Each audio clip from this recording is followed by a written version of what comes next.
गश्मीर शास्त्री चपखल आहे तसं फुलवंती प्राजक्ता अति चपखल आहे. तसंही बघा फुलवंती आणि प्राजक्ता हे पण बघा किती मिळते थोडं. चांगला होता चांगला होता. तिच्याकडनं एकही चूक झाली की मग आम्ही म्हणायचो फुलवंती नाही चुकवंती आहे. मला एवढंच म्हणायचं की कोणा दोन लोकांमध्ये जर का पैज लागली असेल तर आपल्याला ती पैज कोण जिंकणार हे पाहण्याचं कुतूहल प्रचंड असतं. सो इथे विद्वत्ता आणि कलेमध्ये पैज लागलेली आहे या चित्रपटामध्ये. सो आता कोण जिंकणार, ते द्वंद्व कसं पूर्ण होणार आणि तुम्ही दान कुठल्या मापात टाकायचं, कलेच्या का विद्वत्तेच्या, हे चित्रपट पाहून तुम्ही ठरवा. त्यांच्या कार्यालयात तुम्ही आला आहात आणि धन्यवाद. या भव्य सिनेमासाठी आपण इथे भेटतोय, त्या निमित्ताने भेटतोय, त्यामुळे आणखीन आनंद होतोय. कारण आम्ही टीजर बघितला आहे, काही गाणी आम्ही बघतोय, तर आम्हाला ती भव्यता दिसतीये त्याच्यातूनच आणि कदाचित ती सिनेमामधनं पण आम्हाला ती तशीच अनुभवायला आणखीन मिळणार आहे याची खात्री आहे. तर आमच्याकडून तुम्हाला मी छोटीशी भेट देऊ इच्छितो. तर मी प्रवीण मुळे सरांना विनंती करतो की आवडीच्या दोन्ही गोष्टी तुम्हाला भेट द्यायला, पुस्तक आणि गणपती. महाराष्ट्र टाइम्स ही वेगळी आणि तुमचं पुस्तक पुस्तक प्रिय आहे प्राजक्त. थँक्यू. थँक्यू.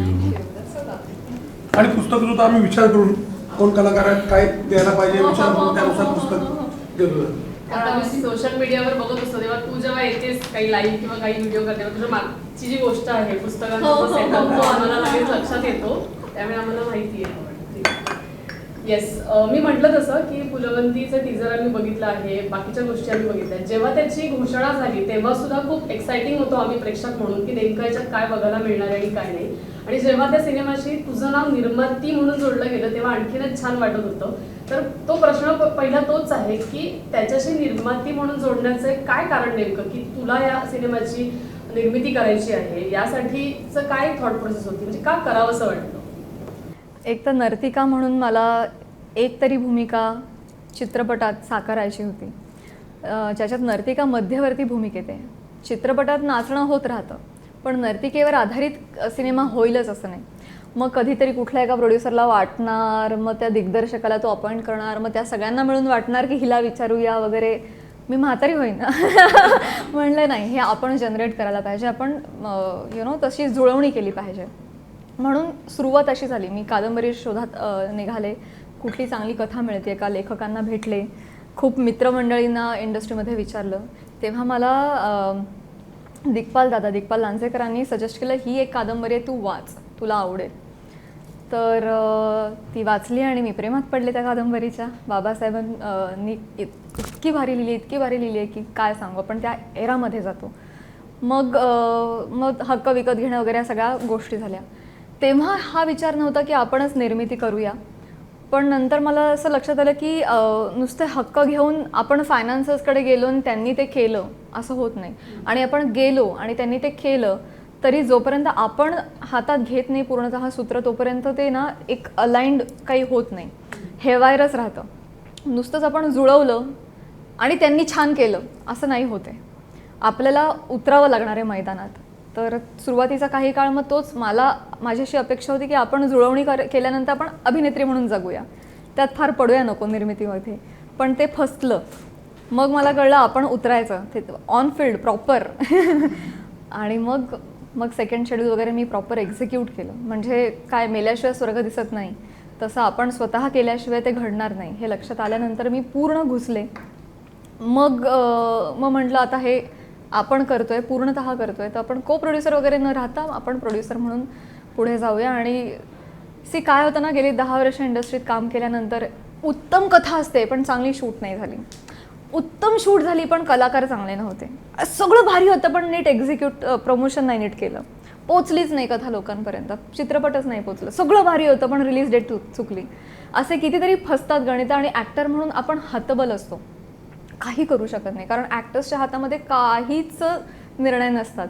आणि मी ती व्यक्ती आहे की मला ना नुसते कंप्लेंट्स करायला आवडत नाही की हे नाही झालं म्हणून माझं काय नाही झालं, हे नाही झालं म्हणून असं माझं करिअर, हे नाही. मला माझ्या काय पुढच्या पिढीला, माझ्या नातवंडांना हे नाही सांगायचं आहे मला. एक कोट आहे, त्यांचा एक कोट आहे की don't complain, complaining is bullshit, either change it और इग्नोर इट. सो इग्नोरन्स जोपर्यंत करू शकले पण मग एका पॉईंटला असं झालं की नाही, चेंज इट. मग हातात सूत्र घ्या, म्होरक्या बना ओके ब्रूस आणि ते पार पाडा. सो या एक स्वप्न होतं नर्तिका म्हणून आपण काहीतरी साकारूया. एक चपखल चाबूक गाणी बिणी आपल्या नावावर असली पाहिजेत. आपण चाबूक नाचल्याशिवाय कसं काय मरायचं आणि कसं म्हातारं व्हायचं आहे. आपण नर्तिका म्हणजे मी बेसिकली भरतनाट्यम डान्सर आहे.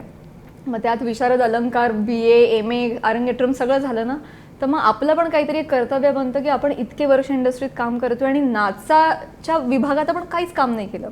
माझे गुरु जेव्हा भरतनाट्यमचे गुरु जेव्हा मी या क्षेत्रात आले ते नाराज झाले होते माझ्याशी. 1-1.5 वर्ष बोलल्या नव्हत्या माझ्या गुरु. का तर आधीच उत्तम भरतनाट्यम किंवा क्लासिकल डान्सर्सची संख्या खूप कमी होत चालली आहे. तुझ्यासारख्या नाचणाऱ्या मुली फार कमी आहेत. मुळात या क्षेत्रात आता येत नाही आहेत. सगळेजण वेस्टर्न क्लासेसलाच जात आहेत. आणि तुम्ही एवढे वर्ष शिकता, 17-18 वर्ष, आणि अचानक भयानक अभिनेत्री होता. मग ही जी परंपरा आहे ती पुढे कोण चालवणार?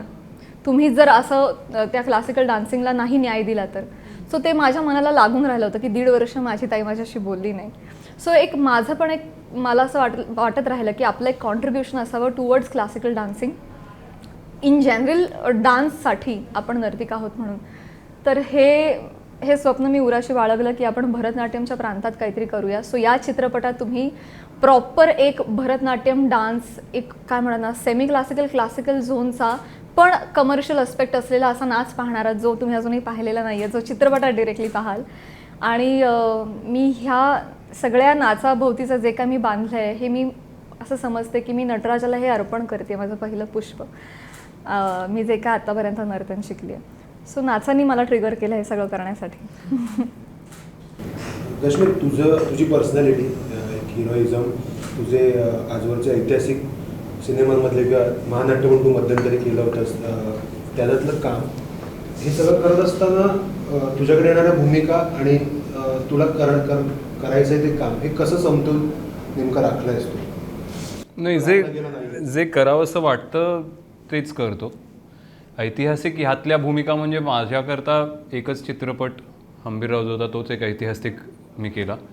महानाट्य मी स्वतः नाखुश होतो ज्या पद्धतीने ते एक्झिक्यूट केलं गेलं होतं. त्यामुळे ते मी फार प्रामाणिकपणे जर का तुम्हाला सांगायचं तर फक्त पैशाकरता केलं होतं. मला पैसे चांगले दिले होते त्यांनी आणि मी माझं काम चोख करून बाहेर पडलो, पण ते जे काय करत होते ते मला आवडत नव्हतं. त्याला मी गृहीत नाही धरणार माझ्या कामातल्या, माझ्या फिल्मॉग्राफी किंवा माझ्या वर्क प्रोफाईलमध्ये मी त्याला नाही इन्क्लूड करत. ते असंच केलं मध्ये गंमत म्हणून पटकन. आणि तिसरी गोष्ट, वेगवेगळ्या प्रकारच्या भूमिका तुम्हाला जर का वाट पाहायची तुमची तयारी असेल, पेशन्स असेल तर येतात. आणि फुलवंती ही आहे, मला असं वाटतं आता ना मला कंटाळा आला हे म्हणायला की फुलवंती ही वेगळ्या प्रकारची भूमिका माझ्याकडे आली. मी बऱ्याचदा बोललो इंटरव्ह्यूमध्ये, का ही माझ्याकरता वेगळ्या प्रकारची भूमिका असेल, का व्यंकटध्वरी नरसिंहशास्त्री ही माझ्याकरता वेगळ्या प्रकारची भूमिका का? म्हणजे तुम्ही एक पकडूनच चाललात का की चांगल्या सुदृढ शरीरयष्टीच्या नटाने फक्त मारधाड आणि हे एवढंच करावं त्यांनी, बाकी दुसऱ्या कुठलंही, म्हणजे एक IT प्रोफेशनल जर का कोणी असेल किंवा एक महापंडित जर का कोणी असेल ऐतिहासिक ह्याच्यातला, तर तो सुदृढ शरीराचा नसावा. तो नट आहे ना, म्हणजे वाचिक अभिनयाबरोबर कायिक अभिनय पण येतो ना. आणि मी एक नर्तकसुद्धा आहे, मी एक डान्सरसुद्धा आहे. माझी शरीरयष्टी मी माझ्या डान्समुळे त्याची लवचिकता मेंटेन्ड आहे. तर मग तुम्ही जर का डान्सर असाल तर डान्सर आहेस तू, मग तो अभिनयाकडे कसं वळ, असं पण मला विचारतात. मला आश्चर्य वाटतं, कारण डान्समध्ये अभिनय हा येतोच आणि प्रत्येक अभिनेत्याला थोडंसं नाचाचं अंग असावं, कारण त्याचं जे चालणं असतं, त्याचं जे उभं राहणं असतं, त्याच्यात एक वेगळ्या पद्धतीची ग्रेस येते जर का तुम्हाला डान्सचं अंग असेल, रिदमचा सेन्स असेल तर. सो हे सगळे एक आहे. त्यामुळे मला असं वाटतं की माझ्याकरता आत्ता अभिनेता म्हणून कुठली वेगळ्या प्रकारची भूमिका नाही. भूमिका वेगळीच असते ना. 2 भूमिका मी केल्या, ज्यात मी एका IT कंपनीत काम करतो किंवा बँकेत काम करतो किंवा पत्रकार आहे त्याला पकडून चालू, तरी दोन्ही भूमिका वेगळ्या असू शकतात ना. त्याचं प्रोफेशन पत्रकारिता जरी असेल किंवा तो IT प्रोफेशनल जरी, तरी दोन्ही अत्यंत वेगळ्या भूमिका असू शकतात. दोन्ही अत्यंत भिन्न माणसं असू शकतात. तुम्ही सगळे एकसारखी माणसं नाही आहेत ना. तुमची कथा आणि ह्याची कथा वेगळीच असणार आहे, वेगळ्या भूमिका असणार आहेत, दोघंही पत्रकारितेत असते तरी.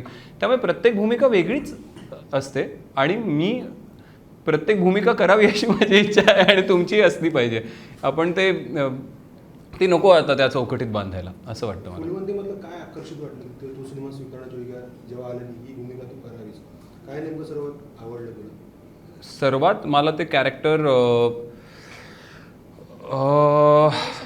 नरेशन प्रचंडच आवडलं, एकतर वादच नाही. पहिलं नरेशन जेव्हा झालं, स्नेहल तरडे आमची जी दिग्दर्शिका आहे तिने नरेट केलं. 5 एप्रिलला होतं का? बरं, अच्छा, आम्हाला तारखेसकट सगळं आठवत आहे. तर पुण्याला प्रवीण तरडे, स्नेहल तरडेच्या ऑफिसवरतीच झालं आणि नरेशन झाल्यावरती जसं आपण म्हणतो एक काहीच ह्यात सजेशन द्या म्हणल्यावर असं म्हणलं की उगाच द्यायचं म्हणून, मागताय म्हणून काहीतरी आपण बोलायचं ह्यात काही अर्थ नाही. खूप उत्तम आणि अप्रतिम स्क्रिप्ट झालं होतं.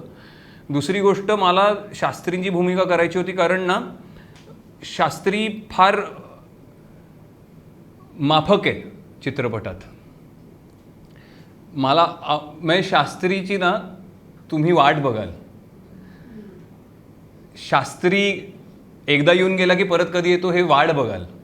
शास्त्री माफक आहे आणि पूरक आहे फुलवंतीला प्रचंड प्रमाणात. फिल्म ऑफकोर्स मध्यवर्ती भूमिका फुलवंतीच्या पॉईंट ऑफ व्ह्यूने बघता. दुसरी गोष्ट, मग शास्त्री मला आवडला की वा शास्त्री करूया. एक वेगळा लहजा, एक ॲक्टरचा एक मीटर असतो. एकतर ऐतिहासिक भूमिका करताना एका मीटरमध्ये काम करतात लोक सगळे, म्हणजे मोठे मोठे दिग्गज कलाकार सुद्धा तुम्ही पाहिलं तर एका मीटरमध्ये काम करतात. शास्त्रीय भूमिकेचं कॅरेक्टर पाहताना ना, ही भूमिका पाहताना ना, जेव्हा स्क्रिप्टवरती येत होती तेव्हा मला मीटर तोडायची संधी दिसली की ऐतिहासिक म्हणजे एका लहेजातच, एका लयीतच बोलणं, एकाच पद्धतीने, एका टोनमध्ये, एकाच पद्धतीची बॉडी लँग्वेज, मग ते असेच असतात अशा नाही. ती पण नॉर्मल माणसं असतील ना. जसं महाराजांची भूमिका जेव्हा केली होती तेव्हा एक पहिली गोष्ट मी प्रवीणला बोललो होतो की छत्रपती शिवाजी महाराज दरबारात, पण छत्रपती शिवाजी महाराज जेव्हा त्यांच्या घरामध्ये त्यांच्या बायकोशी किंवा त्यांच्या लहान मुलाला संबोधून जेव्हा बोलतो तेव्हा ते वडील दिसले पाहिजेत.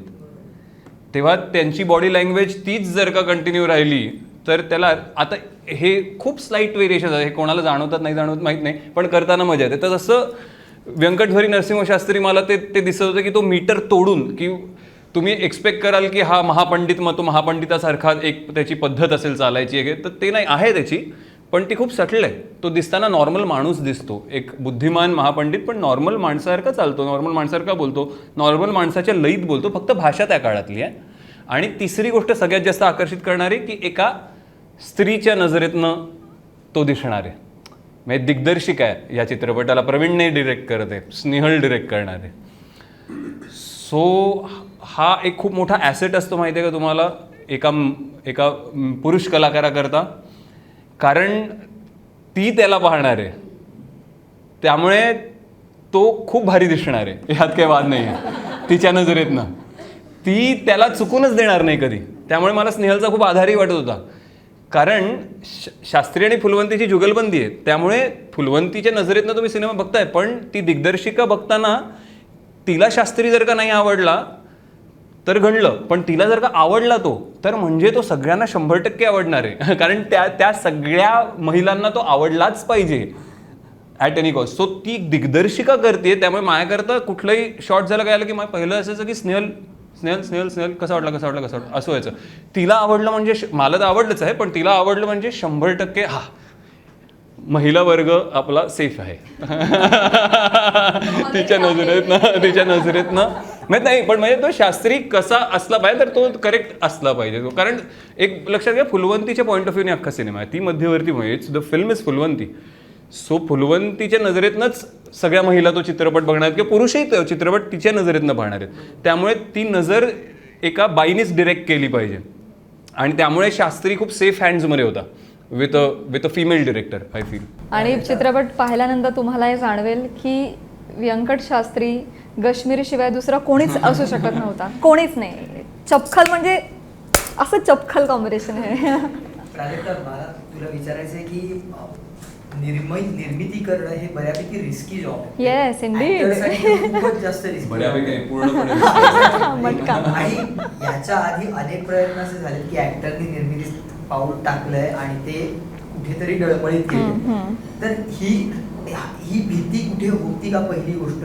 दुसरी गोष्ट, निर्मिती करताना प्रवीण तरडेंसारखा यशस्वी दिग्दर्शक आहे आणि त्याच्या हाती किंवा इतर कुठल्या यशस्वी दिग्दर्शकांच्या हाती पिक्चर न देता एका नवीन दिग्दर्शिकेच्या हाती, ते पण महिला दिग्दर्शिकेच्या हाती परत तो सोपवणं ही सुद्धा एक कुठेतरी रिस्क आहे. होती. या तर ही कॅल्क्युलेटिव्ह रिस्क आहे का, कसं म्हणजे तू याच्याकडे जाऊ भीती डेफिनेटली वाटली, पण मी बाय बर्थ खूप धाडसी मुलगी आहे आणि खूप प्रयोगशील आहे. अगणित प्रयोग करायला मला आवडतात. मला पडायला, चुकायला, धडपडायला पण आवडतं आणि बाय गॉड्स ग्रेस परत नव्यातून, शून्यातून उभं राहण्याची ताकद मला कुठून तरी येते आणि मी उभी राहते. हे कैकदा घडल्यामुळे मला असं वाटलं की करायचं हे धाडस. काय होत नाही, काय फार फार तर काय होईल, पडू, ओके फाईन, ठीक आहे, उभे राहू, नो प्रॉब्लेम. सो हा कुठेतरी कॉन्फिडन्स होता, त्यामुळे ही रिस्क घेतली. कॅल्क्युलेटेड खरी नव्हती. मी खूप आहे ना इन्स्टिक्टिव्ह व्यक्ती आहे, खूप इम्प्रॉम्प्टू आहे. मला असं हा ठोकताळा आहे, इथून गेलो की हे क्रॅक होईल असं मला नाही आवडत, किंवा मला तसे निर्णय घेता येत नाही. आतून आला आहे हा निर्णय, हे आत्ता बरोबर वाटतं आहे, ओके, नो मॅटर वॉट, आपण करूया. सो जेव्हा प्रवीण सर म्हणाले की मी लिहितो सिनेमा प्राजक्ता, मी त्यांच्याकडे लिखाणासाठी घेऊन गेले होते, कारण तेव्हा ते खूप बिझी होते, ते दिग्दर्शन करू शकणार नव्हते आणि मला स्क्रिप्टच चांगलं लिहून मिळत नव्हतं माध्यमांतर करताना. कारण बाबासाहेबांनी या उंचीवर नेऊन पोचवलं आहे की त्याचं चित्रपटातलं माध्यमांतर खूप मोठं काम होतं आणि ते नव्हतं जमत. माझ्याकडे 7 फेल्ड ड्राफ्ट्स आहेत फुलवंतीचे 2021 पासूनचे. लेखकाचे नाव सांगू शकते? नाही. सो मला मनासारखं ते जमतच नव्हतं, मला ते होतच नव्हतं, येतच नव्हतं जसं हवं तसं. सो पांडूला आम्ही एकत्र काम केलं, तेव्हा मी प्रवीण सरांना भेटले आणि आमच्या गप्पा झाल्या. तेव्हा सांगितलं, सर लिहाल का? सर म्हणले, बघ मी लिहिणार तर मी दिग्दर्शित करतो सिनेमा, नाही तर मी दुसऱ्यांसाठी लिहित नाही. पण मी हा सिनेमा नाही करू शकत, कारण हा तसा माझा झोन नाही आहे, RRR खतरनाक झोन नाही आहे ना. सो मी नाही करू शकणार. पण म्हटलं सर बाकी दिग्दर्शन सोडा, तुम्ही लिहून तरी द्या. मग त्यांनी हा तोडगा काढला की मी असं नाही सेटवर, पण स्नेहलला करू दे, तिची पण दृष्टी, तिला जास्त आवडलं आहे हे, आणि तिने मला ज्या दिल्या 10 मुद्दे दिले, पॉईंट्स दिले, त्यात मला असं वाटलं की मी कमी पडतो आणि ती जास्त चांगलं सांगते हे. हा तर मी विचारच केला नव्हता. सो मला असं वाटतं की ती जास्त चांगलं करू शकेल, तुला चालणार असेल तर आपण करूया. आणि हे वाक्य बोलल्यानंतर मी 1 सेकंद पण नाही घेतला हो म्हणायला, 1 सेकंद पण नाही. कारण मला हवं आहे महिलांनी उभं राहावं, महिलांनी उभं राहावं, डिरेक्टर म्हणून, प्रोड्युसर म्हणून. त्यांच्या खात्यात निर्णय असावेत, त्यांना से असावा.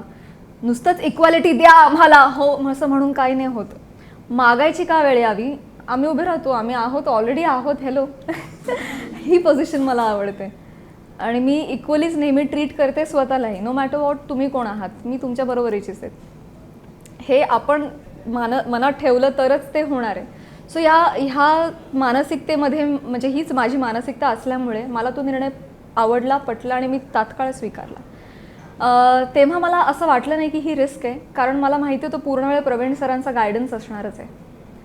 मला हे माहिती होतं की प्रवीण सर लिहिणार आहेत, मला हे माहिती आहे बाबासाहेबांची कादंबरी आहे, मला माहिती आहे ही स्टारकास्ट आहे, मला माहिती आहे HOD महेश लिमये आणि अविनाश विश्वजित हे आहेत.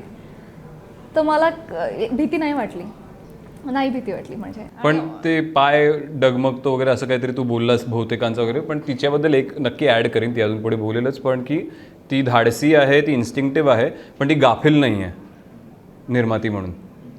सो ती जर का गडबड होत असेल तर ज्याला म्हणतात ना की पॉज, एक पाऊल मागे घ्या, regroup, redecide and then come back with force, ती ते करू शकते. ती गाफील नाही आहे की ठीक आहे आता हे सगळे आहेत आणि असं जातरो करू आणि कंप्लीट करू कसं तरी, तसं नाही आहे. ते शांतपणे परत एक पाऊल मागे जाऊन विचार करून परत त्याच्यावरती तोडगा काढून रेक्टिफाय करून स्वतःच्या चुका परत. So that is a good part. Bruce Lee पण हा जो शांतपणा आहे तुझ्यातला, बोलण्यातला म्हण किंवा शांतपणा नाही आहे. बोलण्याचा म्हण किंवा स्वतःला सादर करण्याचा म्हण किंवा त्याने जर आता सांगितलं की एक पाऊल मागे येऊन मग पुन्हा सुरू करण्याचं, किंवा तू आता बोलण्यातच जोडलं, हे सगळं निर्माती म्हणून खूप आवश्यक आहे. कलाकार म्हणून तर आहेच, पण निर्मातीच्या खुर्ची जेव्हा बसतो आपण तेव्हा तर हे खूपच आवश्यक आहे. हे सगळं कशातनं आलेलं आहे? मेडिटेशन. Is the answer. डोकं जागेवर असेल तरच तुम्हाला या गोष्टी सुचतात आणि कशा एक्झिक्यूट केल्या पाहिजेत हेही सुचतं आणि एक्झिक्यूट होतात. नाही तर आपण खेळत बसतो. मुळात आपल्याला काय करायचं हे समजत नाही, काय केल्यानं ते होईल पूर्ण हे समजत नाही, चुका कळत नाहीत, त्यातून त्या चुकातून बाहेर कसं पडायचं हे कळत नाही आणि एक्झिक्युशन परत पुढची गोष्ट आहे. सो यामध्ये आय थिंक 2-3 गोष्टी फार महत्त्वाच्या आहेत. अपार कष्ट तुम्ही मानसिकता ठेवायची की थकायचंच नाही, कितीही अडचणी आल्या तरी करत राहायचं, गिवअप नाही करायचं. Consistency is the key. Passionate तर कलाकार असतात, मी आहेच. टुवर्ड्स फुलवंती मी खूपच पॅशनेट होते.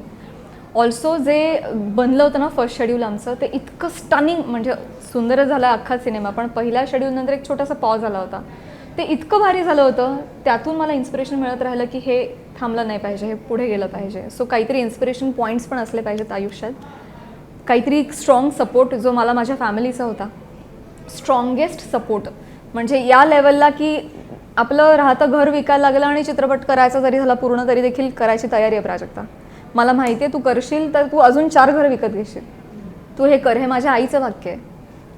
आणि म्हणजे लिटरली तिने ते केलं आहे. तिने काही एफड्या विकल्या आहेत माझ्यासाठी तर ती करते आणि तिचा माझ्यावरचा एवढा विश्वास बघून मग माझा विश्वास वाढतो की ओके, तिला असं वाटतं मी करू शकते म्हणजे मी करू शकते, यु नो. सो असा एक स्ट्रॉंग काहीतरी एक सपोर्ट पाहिजे जो आहेच आईचा आणि अख्ख्याच कुटुंबाचा. आणि मला असं वाटतं की पुन्हा एक ही दैवी देणगी आहे. असे जे प्रोजेक्ट जे तुम्ही बघताय आता, हे कुठल्या एका माणसाने किंवा एका 100-200 माणसांनी एकत्र येऊन बनवलेलं आहे असं नाही आहे. ते काहीतरी एक हायर लेवल एक एनर्जी आहे जे ही घडवून आणते असं मला पदोपदी जाणवत आलं आहे. हे व्हायचं होतं आमच्या हातून आणि जे होतं आहे. सो बऱ्याच गोष्टी आहेत. याच्याच बाबतीत मला विचारायचं आहे की जेव्हा तुझी कन्सेप्ट आहे किंवा तुला ती फुलवंती आवडली आणि तुला ती प्रेझेंट करावीशी वाटली आणि ती करताना कुठलाही अडसर येऊ नये किंवा ते अडकू नये म्हणून तू निर्माती म्हणून या क्षेत्रात आलीस. करेक्ट. तर बऱ्याचदा असं होतं, म्हणजे जे लगानच्या वेळी झालं आमिर खानचं, Yes. की बजेट ओव्हरशूट झालं. Yes. म्हणजे अनेक गोष्टी हातातून निसटत गेल्या किंवा हे असंच पाहिजे. हे मुघले आझमच्या वेळी की आसिफचं झालं, Yes. की हे असंच पाहिजे म्हणून ते छानच करणार.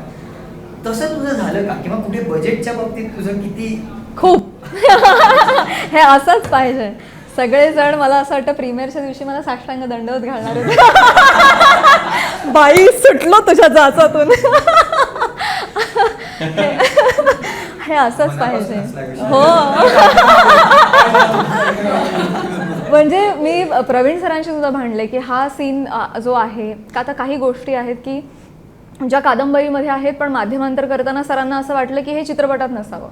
पण माझं आठवतं की ती कादंबरीत का आहे याला कारण आहे, ते आपण घेतलं पाहिजे. हा व्हॅलिड पॉईंट आहे, हा चांगला पॉईंट आहे. मी पुस्तक घेऊन त्यांच्याशी भांडले, हे इथे आहे, हे वाक्यात पाहिजे सर, हे म्हटलं पाहिजे शास्त्री. हे मी सेटवर भांडले. एकदा तो सीन शूट झाला, त्या दिवशी ते शूट नाही झालं, मग नेक्स्ट डे परत ते शूटिंग घेतलं त्या एका शॉटचं परत, कारण मी हट्ट धरला की नाही हे पाहिजे, याच्याशिवाय ते इनकम्प्लीट आहे सगळं. किंवा मदन मंजरी गाणं जे तुम्हाला आत्ता इतकं आवडतंय, 15 ड्राफ्ट्स रिजेक्ट झालेत त्याचे आणि शेवटपर्यंत नाही हा शब्द आत्ताचा वाटतोय, अर्बन वाटतोय, हा त्या काळाचा वाटला पाहिजे. आत्ता एक गाणं, 4थं गाणं त्याचं फायनल मिक्स होतंय, त्यातल्या पण एका शब्दावर मी अडले होते की हे गाणं या चित्रपटामध्ये हा शब्द खूप रिपीट झाला आहे. आपण हा शब्द आपल्या त्याच झोनची फिल्म आहे तर सांगायला हरकत नाही. मनमंदिर या असा एक शब्द आहे, बाकी सगळं वेगळं आहे, पण मनमंदिर हा शब्द येऊन गेला आहे का गाण्यामध्ये आणि खूप प्रॉमिनेंटली आला आहे, तर हा नका ठेवू, हे नाही पाहिजे. किंवा एक शास्त्री ते गाणं म्हणतोय तर मग त्याला पूर्तता हो कामनांची असं लिहिलंय लिरिसिस्टनी. मी म्हटलं हे शास्त्री नाही म्हणणार पूर्तता हो कामनांची, फार असं म्हणा प्रार्थनांची, कारण तो पंडित आहे. किंवा सिद्धी येऊ दे आमच्या साधनेने असं म्हणेल तो. पण कधी म्हणलो शास्त्री? तू ऐकलेलंच नाही अजून. मग म्हणलो कधी मी? म्हणजे तू गाणं ते हे मॉन्टाज सॉन्ग आहे ना Montage song. हां.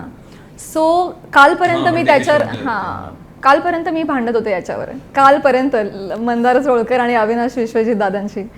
सो येस, म्हणजे प्रश्न परत मागे जाईन तर हो, प्रत्येक ठिकाणी हे परफेक्शनिस्ट म्हणण्यापेक्षा कथेला साजेसं जे आहे ते. आणि काय झालं तर धर्मवीरच्या गडबडीमुळे प्रवीण सर इतके त्याच्यात हे डुंबलेत, त्याच्यामुळे मग ते येऊन पडलं माझ्यावर. पण मी प्रिसाईज होते काही गोष्टींमध्ये, हे असं पाहिजे ते असं करूया सर. म्हणजे मी आधी विनंती करते, मग मी रुसते, मग मी हट्ट करते, मग म्हणते हे झालं पाहिजे, बास पिरियड. मी म्हणते हे झालं पाहिजे. सो प्रोसिजर्स असतात. पण किंवा मला कन्व्हिन्स करा, किंवा मला तुम्ही इंटेलेक्च्युअली कन्व्हिन्स करा, मूर्ख पॉईंट्सनी नाही. हे का असं तुम्हाला वाटतंय हे जर मी कन्व्हिन्स झाले आणि फेअर, म्हणजे हे नाही आहे माझा स्वभाव की आता मी पुटअप केले आणि मग बापरे आता इगो नाही मध्ये आणायचा. नाही, फेअर. मी पुटअप केलं पण तुझा पॉईंट जास्त चांगला आहे मित्रा, अरे यार तू हुशारच माझ्यापेक्षा, फाईन हे करूया. इतकं फेअर. म्हणजे बर्ड पॉईंट ऑफ व्ह्यू आहे. असं नाही की फुलवंतीचा एकटीचा विचार करू शकले मी, नाही. एक होल अँड सोल एक होता त्याच्यावर विचार. त्याच्यामुळे ते झालं. कारण मला एका पॉईंटनंतर हेच जे मी आधी सांगितलं, ॲक्टर म्हणून खूप लिमिटेड तुम्हाला डिसिजन्स आहेत हातात. निर्मिती करताना तुम्ही त्या अख्ख्या कलाकृतीचे आईबाप असता. मग आईबाप आपल्या पोरांना कसं सांभाळतील तसंच बघितलं पाहिजे. मी त्या कलाकृतीचा एक छोटासा केस नख वगैरे नाही आहे, मी अख्खा आत्मा आहे, निर्मिती आहे. त्यामुळे मी त्या दृष्टिकोनातून बघत होते डे वनपासून. त्यामुळे सेव्ह होता. आणि आय एम व्हेरी ग्रेटफुल की मी जेव्हा अडून बसले समोरच्यानी ते रॉंगली घेतलं नाही. त्या पॉईंटपर्यंत तेव्हा थोडं झालं असेल टसेल, पण नंतर दुसऱ्या दिवशी परत फेअर, काय गुड मॉर्निंग प्राजक्ता या लेवलला सगळे होते. ते तितके स्पोर्टिंगली पण सगळ्यांनी घेतलं. बजेट किती ओव्हरशूट झाले या सगळ्या? फर्स्ट शेड्यूल डेफिनेटली हाताबाहेर गेलं. खूप हाताबाहेर गेलं. त्यामुळे सेकंड शेड्यूलला आम्हाला सगळे असे लगाम आम्हाला असे आणायला लागले हातात की हेलो नाही. पण मग सेकंड शेड्यूल आम्ही एकदम विदिन द बजेट होतो. इनफॅक्ट 1 लाख रुपये वाचून आलो, जे मी आता VFX ला वापरते. पण वाचक ओव्हर पॉवर झाली, लेखिका, निर्माती की अभिनेत्री या सगळ्या प्रोसेसमध्ये काय? ते आता खरं प्रेक्षक ठरवतील. कारण अभिनेत्री म्हणून माझं काम कसं झालं हे प्रेक्षकांच्या हातात आहे, ते मी नाही सांगू शकणार. पण मला असं वाटतं की फुलवंती आणि माझ्यामध्ये त्या दृष्टिकोनातून खूप साम्य आहे. म्हणजे ती शिवभक्त आहे, ती शंकरासमोर असते तेव्हा ती इतकी सबमिसिव्ह असते. किंवा तिचे जे आयडॉल्स आहेत, तिचे जे प्रेरणास्थान आहेत, ज्यांना ती आदर्श मानते, आदरस्थान, ती इतकी सबमिसिव्ह आहे. पण जिथे तिला कोणीतरी काहीतरी डिरॉगेटरी बोलतं तेव्हा ती सपकन तलवार काढून काहीतरी एकदम मार्मिक प्रत्युत्तर देते. हे माझ्या स्वभावाशी खूप मिळतं जुळतं आहे. त्यामुळे मला त्याचं थोडं कमी टेन्शन होतं अभिनेत्री म्हणून. मला निर्माती म्हणून जास्त टेन्शन होतं. पण म्हणून समतोल साधला गेला असावा असं मला वाटतंय. बाकी आता प्रेक्षक ठरवतील. रश्मी, जेव्हा ॲक्टर अभिनेता होतो तेव्हा ॲक्टरसाठी ॲक्ट्रेस कलाकार जेव्हा निर्माता हा मी तेच म्हणणार आहे बाबा. निर्माता होतो तेव्हा एका कलाकारासाठी ते किती फायदेशीर होतं किंवा काय तुला जाणवलं सेटवर वावरताना की एकंदरीत प्रोजेक्ट दरम्यान? नाही, एक गोष्ट आहे की आय टेल यू व्हॉट, कलाकार आणि निर्माता तेव्हाच व्हावं जेव्हा त्याला सिनेमाची संपूर्ण जाण असेल. तेव्हा माझे एक आमचे स्नेही होते खूप पुण्यामध्ये, माझ्या आईची खूप खास मैत्रीण, तिचे वडील तिचे जे मिस्टर होते ते खूप मोठे बिझनेसमॅन आहेत, खूप मोठे. मी नाव नाही घेणार त्यांचं, सगळ्यांनाच माहिती आहेत ते. तर त्यांना मी जेव्हा 10वी-12वीत होतो तेव्हा जाऊन भेटलो होतो. तेव्हा ते मला म्हणाले की कश्मीर, माझी जी फॅक्टरी आहे ना, माझ्या फॅक्टरीमधल्या कुठल्याही एका मशीनचा एखादा स्क्रूमध्ये किंवा कुठल्या फंक्शनिंगमध्ये काही प्रॉब्लेम झाला ना, तर मी स्वतः टूल्स घेऊन तो रिपेअर करू शकतो. सो मी ते करत नाही, पण माझा कोणी माणूस जर का निघून गेला ऐनवेळेस, तर मी स्वतः जाऊन ग्राउंड लेवलवरती प्रत्येक छोट्या मशीनला दुरुस्त करू शकतो, त्याला ऑपरेट करू शकतो, सगळं करू शकतो. मल्टीबिलियनर आहे तो माणूस, पण तरी तो प्रत्येक गोष्ट. सो आय फील इवन निर्माता होताना प्रत्येक गोष्ट करूच शकाल असं नाही, पण ओव्हरऑल फिल्मचा perspective you need to be a student of cinema. नाहीतर निर्मिती सहसा भरपूर पैसे आहेत आणि करतोय आणि काही चांगल्या लोकांना नेमून करतोय म्हणून ठीक आहे, हाऊस म्हणून. पण नाहीतर एका कलाकारांनी जर का निर्मितीकडे वळायचं असेल तर एक सर्टन धोरण घेऊन वळप आहे की मला एका पद्धतीचा सिनेमा करायचा आहे, म्हणून मला तो करता येत नसेल तर मी निर्माता होतो किंवा निर्माती होते आणि आता मी तो सिनेमा बनवीन. आणि मग सगळ्या अंगांचा अभ्यास हा असायला हवा त्याकरता, बीट सिनेमॅटोग्राफी, बीट एडिट, वाचन, लेखन, दिग्दर्शन, सगळंच, नृत्य, संगीत, सगळ्याचा. सो ते सगळं करायची तयारी असेल आणि ते मल्टीटास्किंग तुम्हाला आवडत असेल, म्हणजे तुमचं जग जर का सिनेमा असेल ना तर निर्मिती करा, जर का कलाकार असाल तर. जर का फंडर इन्व्हेस्टर असाल, पैसा भरपूर आहे, तर चांगल्या लोकांना संधी द्या की हे घे बाबा, चांगलं आहे, तुझं आवडलं मला, तू कर cinema. Financer and producer. Producer, yes, exactly. So निर्माता त्यांनीच हो ज्याला सिनेमा ज्याच्याकरता त्याचं जग आहे, आणि कलाकार ज्याला एका पद्धतीचा सिनेमा बनवायचा आहे त्यांनी नक्की निर्माता हो. त्याचा अनुभव काय होता? अनुभव कसा होता आणि तुमचा? याच्या प्रश्नाला मला जोड प्राध्यापक तुला विचारायचं आहे की तुलाही म्हणजे अर्थात तुम्ही सेटवर होतात, जेव्हा निर्माता असा स्ट्रॉंग हेडेड आहे आणि त्याला म्हणजे त्याचे कलाकार आहे तो स्वतः, त्याला त्याचा पॉइंट ऑफ व्ह्यू असतो, तेव्हा दिग्दर्शक आणि निर्माता यातले खटके कसे असतात? कारण तुझा एक पॉइंट ऑफ व्ह्यू कलाकृतीकडे बघण्याचा आहे, दिग्दर्शकाचा पॉइंट ऑफ व्ह्यू, अर्थात तुम्ही सेम पेजवर असाल तर प्रॉब्लेमच नसतो. बरोबर आहे. पण कधी कधी असं होऊ शकतं की नाही हे मला असं वाटतं असं झालं पाहिजे, किंवा दिग्दर्शक म्हणत नाही मी हा विचार केलाय की हे असं शूट झालं पाहिजे. तर असे कधी झाले का? आणि दुसरं म्हणजे यांनी विचारलं तसं तुझा अनुभव कसा होता जेव्हा अभिनेत्रीची निर्माती आहे सेटवर? मी आधी ह्याच्या प्रश्नाचं पटकन उत्तर देऊन टाकते. हे खटके उडावेत असं मला वाटतं, त्यातून काहीतरी चांगलं निर्माण होतं. जर एक कोणीतरी बोलतोय आणि त्याला कोणी क्वेश्चनच नाही केलं तर ते फार एकांगी होऊ शकतं. त्याला काउंटर करणारा दुसरा आहे तर त्याचाही थॉट येतो, त्याचंही म्हणणं ऐकलं जातं, त्याला परत काउंटर येतो, त्याला परत काउंटर येतो, आणि मग जे शिजतं ना ते भारी बनतं. सो खटके उडले, पण जे निर्माण झालं ते कमाल आहे बॉस. हां, आणि हां, बाईंनी किती त्रास दिला असं विचारायचं ना थोडक्यात. थेट बोल की कल्पेश, काय एवढा बरोबर फिरतो? हां वगैरे वगैरे. नाही, पण सेटवरती ती माझ्याकरता कलाकारच होती. दुसरी गोष्ट, कुठल्याही सेटवर मी गेलो तर माझा निर्मात्याला तसा माझा काही संबंध येत नाही सुरुवातीला. पण कारण पहिली गोष्ट तर मराठी चित्रपट आत्तापर्यंत जेवढा कन्सर्न्ड आहे मी मराठी चित्रपटाकरता पैसे मागत नाही.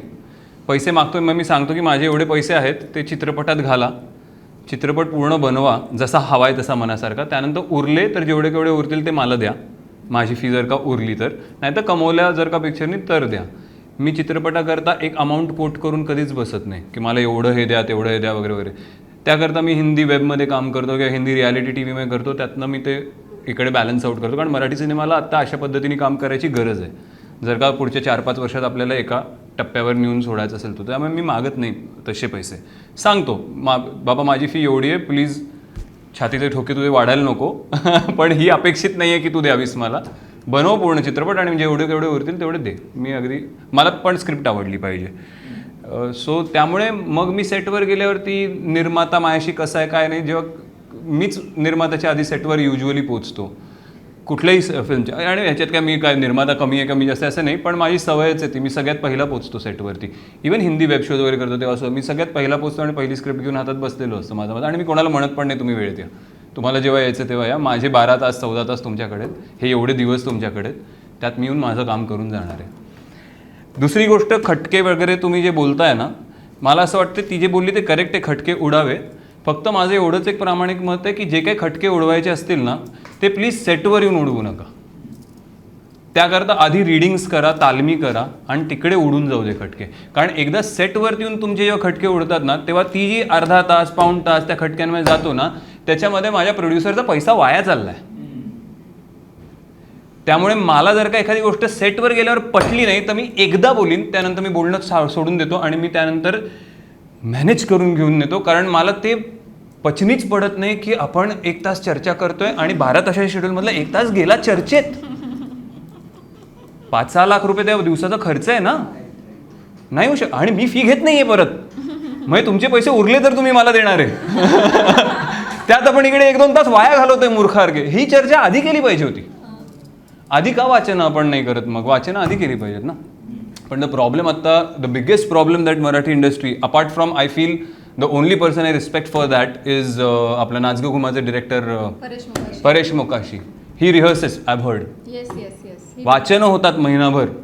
सगळे जे खटके उडायचे जे उडाले पाहिजेत ते सगळे तिकडे उडतात जेव्हा प्रोड्युसरचा पैसा चालला नसतो वाया, आणि मग जाऊन शूट होतं. आणि मग तिकडे 1% इकडे तिकडे सेटवरती थोडं ऑन द स्पॉट जे काय होईल, पण त्याच्यात मग वेळ जात नाही. ही खरी पद्धत आहे काम करण्याची आय फील. सो तो माझ्याविषयी एकही कंप्लेंट बोललेला नाही, म्हणजे मी त्याला अजिबात नाही दिलं, खरंच नाही दिलं. प्रांजळ प्रेमाने सगळं पाहतो. आम्ही उभे राहूच, त्यानंतर कोणीतरी निर्मात्याला सिनेमा करावासा वाटेल, मग दिग्दर्शक माझी निवड करेल, करेक्ट. तो तुझ्यापर्यंत येईल, मग तीच रोल नर्तकाची किंवा तुला बरोबर आहे. आवडणारा सिनेमा असावा. गेली 10-15 वर्ष तू काम करतेस, असं असताना इंडस्ट्री जाणीवपूर्वक दुर्लक्ष करते असं तुला वाटतं का? आणि त्यामुळेच बहुतांश अभिनेता अभिनेत्री निर्माते किंवा निर्मितीकडे वळले. आता हा फार गहन मोठा प्रश्न आहे. काय होतं ना, हल्ली इन जनरलच चांगले सिनेमे कमी बनायला लागलेत. खूप कमी दिग्दर्शक आणि प्रोड्युसर फार ऑनेस्टली बनवत आहेत गोष्टी. आता हे फार मोठं स्टेटमेंट आहे आणि मी ह्या स्टेटमेंटच्या अगेन्स्ट खूप लहान आहे, म्हणजे अनुभवानी आणि कर्तृत्वानं सुद्धा. पण त्यामुळे ॲक्टर्स उपाशी राहतात. उपाशी इन द सेन्स ऑफ जेवढं कॅलिबर आहे तेवढं त्यांना दाखवण्याची संधी नाही मिळत आहे.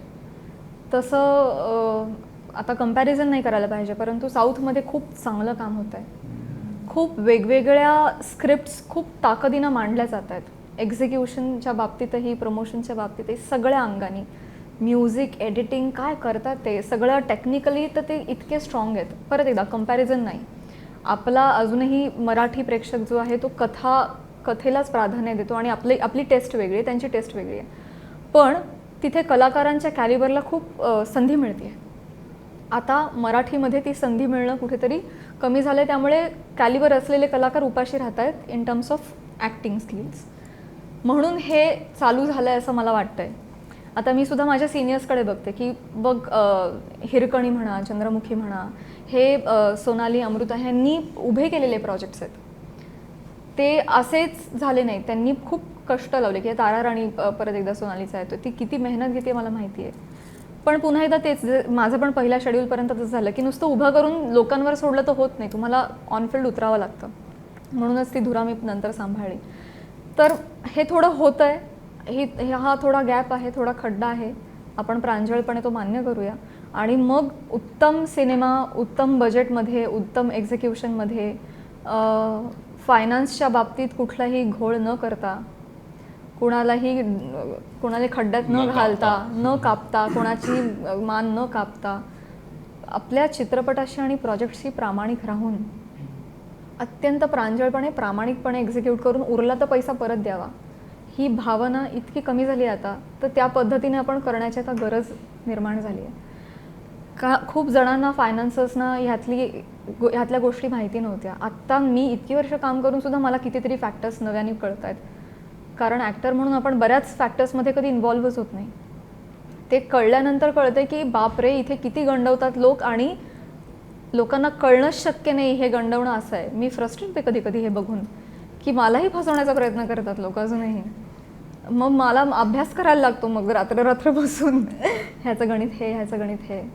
सो मला असं वाटतं की फसवी कमी होऊन प्रोजेक्टशी प्रामाणिक राहणं वाढलं ना, तर मग कलाकारांना निर्माता व्हायची गरज नाही पडणार आहे.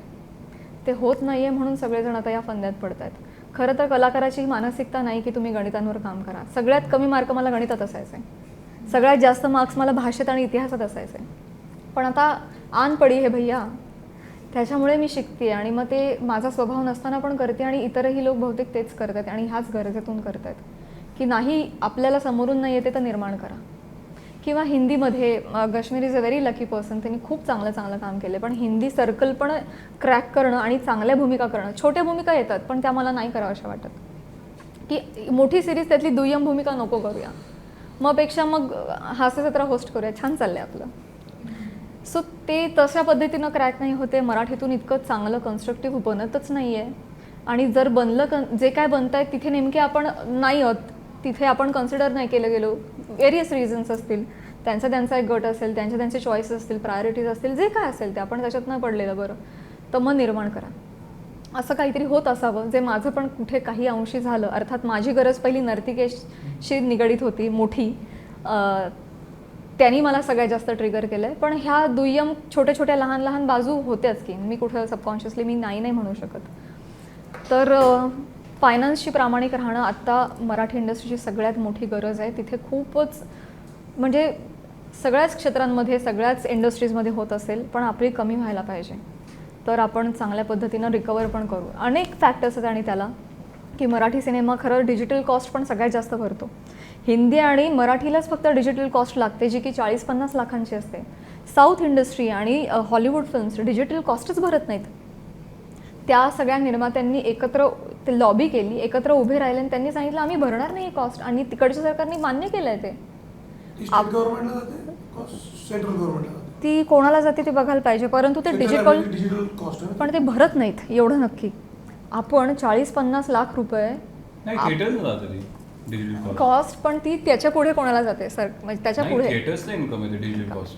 मग त्या प्रोड्युसर्सनी उभं राहून ते हे टॅक्स केलं. भरतात सरकारला त्यावर. हां, पण हे मराठी फिल्म्सना, हिंदी फिल्म्सना तरी परवडतं, पण आपलं गणितच किती छोटं आहे. बरं, आपला जो काय 14 कोटींचा आता जे काय आहेत मराठी प्रेक्षक, ते किती डिवाइड झालेत, किती आपला पुष्पाचा सगळ्यात मोठा रेव्हेन्यू साऊथ नंतर महाराष्ट्राने दिला आहे. साऊथ फिल्म आहे ना भाऊ, बाहुबलीला सगळ्यात मोठा रेव्हेन्यू महाराष्ट्राने दिला आहे. किती साऊथ सिनेमे महाराष्ट्रात सगळ्यात जास्त चालतात. पण ते चांगले करतायत सुद्धा सिनेमा. हे तर मी माझ्या आधीच बोलले. हॉलिवूड फिल्म्स किती बघतो आपण आता मराठी प्रेक्षक फक्त मराठी सिनेमांशी प्रामाणिक आहे, नाटकाशी प्रामाणिक आहे. चित्रपटांशी अजूनही आपण तितके नाही बघतोय, तर मग आम्ही बाहुबली बघू असं होतं ना. तर आधीच कमी आहे संख्या, त्यात आपण ह्या कॉस्टिंगनुसार आणखी मागे मागे पडतोय. त्यात आपला प्रेक्षक खूप डिवायडेड आहे, खूप सगळे लँग्वेजेसमधले चित्रपट पाहतोय. तर मग तुम्ही प्रामाणिकपणे काम नाही केलं आणि पॅशनेटली नाही केलं तर मग भाई आपण खूपच मागे पडू. ह्याच्यामध्ये ॲडिशन नाही, ते सी आय बिलीव्ह ती बरोबर बोलते की सिनेमाला येत नाही तेवढ्या संख्येत, पण काही सिनेमे चालले सुद्धा. नाचगं घुमानी खूप चांगला धंदा केला. आय थिंक 22 कोटी नेट का काहीतरी त्याचा बिझनेस होता. सो मार्केट आहे आत्ता. It's not that the market. In fact I feel हिच्यासारख्या निर्मात्यांकरता किंवा कुठल्याही तरुण निर्मात्याकरता this is a golden opportunity to enter the market. जसं शेअर मार्केटमध्ये म्हणतात की ब्रेकआउटला एंटर करायचं. टॉपला असेल शेअर तेव्हा एंटर करून एवढा नाही प्रॉफिट होणार, पण जेव्हा ती एक त्याचं मुव्हिंग ॲव्हरेज असतं, त्या मुव्हिंग ॲव्हरेजच्या ब्रेकआउटला आला ना शेअर की एंटर करायचं, कारण तो ब्रेकआउटला जे एंटर करतात ते करोडपती होऊन जातात. तसं आत्ता मार्केट ब्रेकआउटला आहे, फक्त ब्रेकआउट होत नाही आहे. ब्रेकआउटला आहे का? कारण व्ह्यूवर आहे, पण व्ह्यूवर थिएटरला मोजक्याच सिनेमा नाही तो ज्याच्याबद्दल त्याला खात्री असते की इथे, कारण एक 80,000 रुपये पर मंथ कमवणारा माणूस एकदा मल्टिप्लेक्सला 4 लोकांना घेऊन गेला की 2,000ची फोडणी पडते. तर तो महिन्यातनं एक सिनेमा जास्तीत जास्त बघू शकतो. तर तुम्हाला मग त्या लेवलचा तो त्याच्या पुढचा सिनेमा त्याला बघायचा असेल तर it has to be outstanding. It has to have outstanding word of mouth. आणि दुसरी गोष्ट, सो त्यामुळे ते आहे डिजिटल कॉस्ट. ती जसं म्हणते आहे, एक टेक्निकल गोष्ट सांगू इच्छितो काहीतरी. From what ever knowledge I have, काहीतरी 29,000 rupees is the max digital cost per theatre, per screen. त्या स्क्रीनला 4 शोजपर्यंत तुम्ही गेलात की 29,000 ही मॅक्स आहे. 4 शोजच्या पुढे तुम्हाला अजून 12 शोज जरी मिळाले तरी तुम्हाला 29,000च पे करायचे असतात. आता तुम्ही कुठे मरताय माहिती आहे का, की हिंदी चित्रपट आला की तो 24 शोज घेतो आणि तो 29,000 भरतो, आणि मराठी चित्रपट आला की तो 3 किंवा 4 शोजच मिळतात आणि तरी 29,000च भरतो, किंवा 2च शो मिळतात, 3 पण नाही मिळत. कळलं का? सो हा प्रॉब्लेम आहे हार्ड. सो ह्याला आपल्याला कसं टॅकल करायचं आहे ह्याचा विचार टेक्निकली करणं फार गरजेचं आहे. त्याकरता again content is the king. तुमच्या फर्स्ट सॅटर्डे संडे मल्टिप्लेक्सला काही पडलं नाही की नाही मराठी सिनेमा को हम कितना भी चले 4 ही शो देंगे, नाही. त्यांचा शो कमवत असेल तर ते तुम्हाला 12 शोज देणार आहेत त्या पॉकेटमध्ये. सो मग सिनेमा चांगला बनवा, तुम्ही 29,000मध्येच 12 शो मिळू शकतात. सो ती digital cost will not matter to you after that. मग ती गोष्ट आहे. एकीकरण दिसतं आपापसात, ते भांडत असतील किंवा बाहेरही भांडत असतील, म्हणजे जे एकीकरण त्यांच्यात ते मराठीत काय येत नाही. कशा मुद्द्याने म्हणतेस? या गोष्टीला डील करण्यासाठी नाही, त्यांच्याकडे पण नाहीये. नाही, एकीकरण असं काही नसतं. इट्स बिझनेस यार. व्हॉट इज एकीकरण? त्याचं असं म्हणणं आहे की जसं साऊथवाल्यांनी एकत्र येऊन ती डिजिटल कॉस्ट, हा ते भलतच आहे, त्याला काही तेवढं हिंदीत सुद्धा कुठे आहे रे कल्पेश? नाही.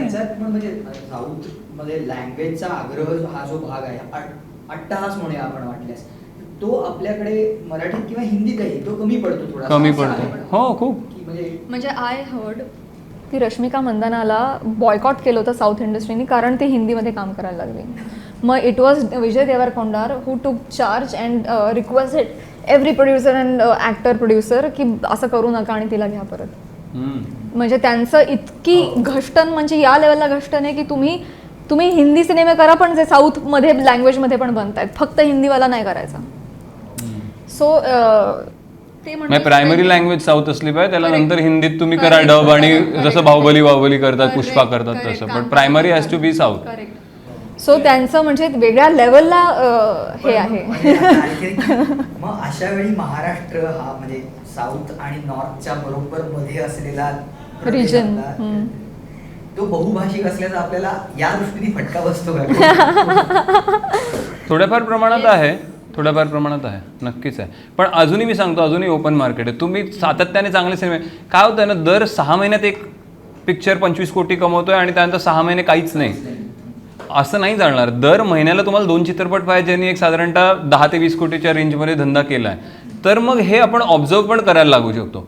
मग मी पण विचार करू शकतो की आता मी फक्त मराठी सिनेमा करतोय, तर मी पुढचे 2 वर्ष मी काहीच नाही करणार. हिंदी वेबशो सुद्धा ऑफर झाला, मला काही झालं ऑफर झालं तरी नाही करणार, कारण मी आता खूप मोठा मराठी सिनेमा, कारण आर्थिक गणित सुद्धा त्यात बसतं. मग पण तेवढ्या स्केलला आपल्याला आधी तो नेलं पाहिजे. आणि ते जे ती म्हणाली की फायनान्समध्ये कापतात आणि ते वगैरे, मी अगदी फ्रँकली बोलू इच्छितो की माझ्यासारख्या किंवा हिच्यासारख्या किंवा कुठल्याही अजून नवीन निर्मात्यांना ना, ज्यांना निर्मिती करायची इच्छा आहे, किंवा आता आम्ही मार्केटमध्ये सब्जेक्ट घेऊन जातो, आमच्या बऱ्याचशा सिनियर्सनी ना खूप फायनान्सर्स मारले, खूप, आणि हे सत्य आहे, खूप फायनान्सर्स मारले, आणि बऱ्याच मोठमोठ्या सिनियर्सनी. मग अशी फायनान्सर्सना जाऊन भेटतो ज्यांना विनाकारण कापून काढलंय, कापून लोळवलंय नुसतं, आणि फार वाईट वाटतं की तुम्ही काय स्क्रॅचपासनं पण सुरू नाही हो, तुम्ही आम्हाला नेगेटिव्हमध्ये आणून ठेवलंय. आता आम्हाला सुरू करायचं, आम्हाला ह्यांचा आधी विश्वास जिंकावा लागेल, त्याकरता आम्हाला काहीतरी स्वतःचं घरदारं विकून पिक्चर बनवावं लागेल, तो चालल्यानंतर हे लोक परत आम्हाला पैसे देतील बनवायला. आम्हाला तुम्ही ठेवलंच नाही काही. एक फायनान्सर जगवला नाहीत तुम्ही, कापून खाल्ले. सो ह्याचा फार मोठा तो नेगेटिव्ह पासून सुरू करायचं आहे आम्हाला आता. रिसेंट हास्य जत्रामध्ये पण स्किट झालं होतं फायनान्स कापण्यावर वगैरे, असं काही स्किट झालं. प्राजक्ता, मला तुला विचारायचं की तू आता निर्मिती केली आहेस याची, तुला हा विषय खूप जिव्हाळ्याचा होता, नर्तिकेच्या पॉइंट ऑफ व्ह्यूनी ते सगळं आहे. समजा प्राजक्ता समजा फुलवंती नाही, तर तुझ्या डोळ्यासमोर कोण सेकंड कोण? नाही, जसा कश्मीर शास्त्री चपखल आहे तसं फुलवंती प्राजक्ता अति चपखल आहे. तसंही बघा, फुलवंती आणि प्राजक्ता हे पण बघा किती मिळते. चांगला होता. नृत्याचं कौतुक होत आहे आणि आणखी गाणी येतील ते कौतुक वाढत जाईल. ती गाणी कोणी दिग्दर्शित केली, नृत्य दिग्दर्शक कोण आहे? उमेश जाधव सर. त्याविषयी थोडं सांग ना, त्या बाजूने. येस, उमेश जाधव सर एक ग्रँड गाणी शूट करण्यासाठी सगळ्या इंडस्ट्रीमध्ये फेमस आहे. तसं त्यांनी ते ग्रँड शूट केलेलं आहे. मेरे को इतना डान्सर मागताही आहे प्राजक्ता, अशा एनर्जीने ते होते, आणि त्यांनी तसंच ते मोठं शूट केलं. डेफिनेटली ते बॉलिवूड कर जास्त आहेत, त्याच्यामुळे त्यांना ते एक कमर्शियल अस्पेक्ट खूप चांगला कळतो. त्यामुळे फोक बाथसुद्धा त्यांनी खूप चांगल्या पद्धतीनं लोकांना कमर्शियल वाटेल अशा पद्धतीनं शूट केलं आहे. आमचं पहिलं फुलवंती गाणं थोडं कथक स्टाईलकडे झुकणारं आहे, ते सुद्धा त्यांनी परत एकदा कमर्शियल केलं, आणि दोन्ही अस्पेक्ट साध्य झाले की आम्ही एक कथक बाज पण दाखवतो, एक फोक बाज दाखवतो, एक भरतनाट्यमचं गाणं दिसणार आहे, पण ते अल्टिमेटली फार कमर्शियली पोर्ट्रे केलं गेलं आहे. त्यामुळे त्यात ते क्लिशे नाही होणार. म्हणजे आम्ही काय ध्रुपद नाही गायला बसलो, आम्ही ध्रुपद तुम्हाला ठुमरीमध्ये दाखवतोय, अशा पद्धतीने आल्यामुळे सामान्य माणसांना ते आवडणार आहे प्रेक्षकांना. सो उमेश सरांची फार मोठी कामगिरी आहे. सगळ्या डान्सर्सनी चोख काम केलं आहे त्यांच्या, आणि सगळी गाणी एकापेक्षा वेगळी आहेत. कोलाज आहे मी म्हणेन, वेगवेगळ्या गोष्टींचं एकत्रीकरण आलेलं आहे ह्या चित्रपटामध्ये, आणि पर्वणी आहे त्यांच्यासाठी पण आणि माझ्यासाठी पण. डान्सच्या सिक्वेन्सला हा सेटवर असायचा हो, मीच बसून बघतोय डान्स. तुझ्यातला नर्तक तेव्हा डोकं नाही बाबा, मी ते टक्कल लावून बसायचो 12 तास डान्स बघत त्यांचा. पहिले 10-15 मिनटं, 1 तास 1.5 तास मजा यायची, सगळ्या बायकाशा छान छान नाचतात वगैरे. त्यानंतर ह्या अँगलनी पण, ह्या अँगलनी म्हणणं, आणि त्यात जर का कोणी रिटेक घेतला तर 8-10 तासांनी असं व्हायचं की अरे चुकलायत त्या, ह्याला काय अर्थ आहे, कारण नुसतं असं ताट बसून बसावं लागायचं. बरं, ती आसनं वगैरे तयार करतात ती फार अनकम्फर्टेबल असतात, ती खोटी तयार केली असतात ना म्हणजे आर्टवाल्यांनी, दिसायला चांगली असतात, त्याच्यावर बसून राहणं कडक आसनावरती असं कंटिन्युअस 12 तास आपले शास्त्री बसले करत. आणि 6 दिवस सलग केला हिने डान्स, 3 गाणी, 6 दिवस असे बसलोय मी आणि नाना फडणवीस नुसतं बघत. नंतर तर म्हणजे काही विचारू नका. तिच्याकडनं एकही चूक झाली किंवा आम्ही म्हणायचो फुलवंती नाही, चुकवंती आहे. चुकवंती आहे म्हणलं. तूच शिकवतेस आता व्हिडिओ मध्ये, तर त्याच्या मागची काय आयडिया होती की की आजकाल हुकस्टर्स खूपच म्हणजे सोशल मीडियावर येस गाजतायत. येस टचवूड गाजतायत. गाणं बसवताना त्यांचा दृष्टिकोन हाच होता की ही डान्सर आहे ना, हिला अवघड येणार आहे. तर आपण काहीतरी याच्या आधी ज्या स्टेप्स झालेल्या नाही आहेत, कॉम्प्लेक्स स्टेप्स आपण करूया, कारण ही करू शकते. तेव्हा हा नाही विचार आला की सर्वसामान्यांना नाचायचं आहे त्याच्यावर. त्यांनी पण रील्स केले पाहिजे, त्यांना आवडतं, त्यांना करायचं आहे, गाणं आवडतं आहे. कारण सुरुवातीला पहिले 2-4 दिवस आम्हाला लक्षात आलं की सगळे मेकअप आर्टिस्ट वगैरे जे आहेत ना, किंवा बाया छान मेकअप करून फुलवंती फुलवंती अशा पोजेस देतात पण नाचत नाही आहेत. मग 4 दिवसांनी रिअलाईज झालं की त्यांना नाचण्यासाठी हे गाणं अवघड आहे. डान्सर म्हणून मला ते सोपं आहे, हे मला कधीच कळलं नाही की हे अवघड आहे म्हणून, कारण मला सोपंच वाटलं नेहमी. मग आम्हाला लक्षात आलं की यांना शिकवा सो दॅट ते करू शकतील. मग रील्स सुरू झाल्या, शिकवल्यानंतर मग दुसऱ्या गाण्याच्या पण केल्या की शिकवा यांना गाणं सो दॅट ते करू शकतील सगळेजण. त्याच्यामधली जी ज्वेलरी आहे त्याच्याशी काय संबंध? गुड क्वेश्चन बेब. ह्यामध्ये फुलवंती, पेशवेणबाई आणि लक्ष्मी, स्नेहलताईंनी जे कॅरेक्टर पोर्ट्रे केलंय, तीनही बायका प्राजक्तराज पारंपरिक मराठी साजेच दागिने परिधान करताना तुम्हाला दिसतील. आणि त्यावर प्रॉपर रिसर्च केला गेला आहे. म्हणजे स्पेशली फुलवंतीच्या दागिन्यांवर आम्ही फुलवंती कलेक्शन नवीन एक लॉन्च करणार आहोत. त्यासाठी जसं मी लॉन्च करतानाच म्हटलं होतं हा ब्रँड की PhD केलेल्या एक महिला आहे ज्या आपल्या रिसर्च टीमवर आहे, अजून एक ताई आहे जी रिसर्च टीम करते. सो आम्ही साधारण पेशवे काळामध्ये नर्तिका काय दागिने परिधान करत असावेत अशी पुस्तकं गोळा करून त्याचे फोटोज काढून राजघराण्यांच्या आम्ही सगळ्यांचे तिजोऱ्या उघडून बिघडून ते दागिने मागवून ते कॉपी केलेत आणि ते घडवून आणलेत आणि ते फुलवंतीने परिधान केलेत. PhD म्हणजे ज्वेलरी डिझायनिंग मध्ये PhD की त्यांनी एक पुस्तक मराठी अलंकार यावर PhD केली आहे. सो प्राजक्तराचा तसाही कोर कॉन्टेंट हाच आहे की 100 वर्ष आणि त्याहीपेक्षा जुने फक्त मराठी दागिने, ऑथेंटिक, हाच आमचा थॉट होता. आणि योगायोगानं फुलवंती पण नेमकी पेशवे काळातलीच, म्हणजे अजून त्याच काळातली निघाल्यामुळे आम्हाला रिसर्चला आणि एक नवीन विंग ओपन करायला एक चान्स मिळाला आणि आम्ही त्याच्यावर खूप रिसर्च केला. सो देवी ज्या आहेत तुळजाभवानी, महालक्ष्मी यांच्या गळ्यातले दागिने, त्याचे व्हेरिएशन्स आणि राजघराण्यांचे दागिने, अशा सगळ्यांचं कॉम्बिनेशन करून ऑथेंटिक दागिने फुलवंतीच्या अंगावर आम्ही टाकलेले आहेत. नवीन कुठली कादंबरी वाचली आणि आवडली आणि आता ती पण आता निर्मिती करायची असं काही? फुलवंतीच्या आधी मी एक कादंबरी चे हक्क विकत घेतलेत. खरं तर अगोचर नावाची चिंतन खानोलकरांची कादंबरी आहे. रॅदर मला आधी त्याच्यावर चित्रपट करायचा होता, ते राहिलं बाजूला, हे मार्गी लागलं चांगलंच म्हणायचं. त्याच्यानंतर मी आता हे करेन. हाय ठरलंय पुढचं. एक पुस्तक पण मला खूप आवडलं, कादंबरी नाही म्हणता येणार, ती लिहिली फिल्म म्हणून, पण फिल्म करोना काळामध्ये लिहिली, ती झाली नाही म्हणून पुस्तक झालं. पण आता परत फिल्म होऊ शकते तर करायची इच्छा आहे. ते पण मी रुमाल टाकून ठेवलाय. घेतली का तू? हा, रुमाल टाकून ठेवलाय. ऍडव्हान्स देऊन ठेवला. हमारे सिवाय इसको कोई हाथ नहीं लगाएगा. अच्छा, थोडं वेगळं आहे. अय्यो. तू टीव्ही मालिका, हिंदी टीव्ही मालिका केलीस, मराठीत विचारणा झाली नाही, विचारणा झाली, काय चित्र होतं? नाही, सतत विचारतात. पण मराठीमध्ये सिनेमा आय फील सिनेमाला आत्ता जास्त वेळ द्यायची गरज आहे. कारण सिनेमा, जसं मी म्हटलं की ते मार्केट आत्ता बूम करण्याची गरज आहे. टी व्ही मालिकांना माझी गरज आहे असं मला वाटत नाही.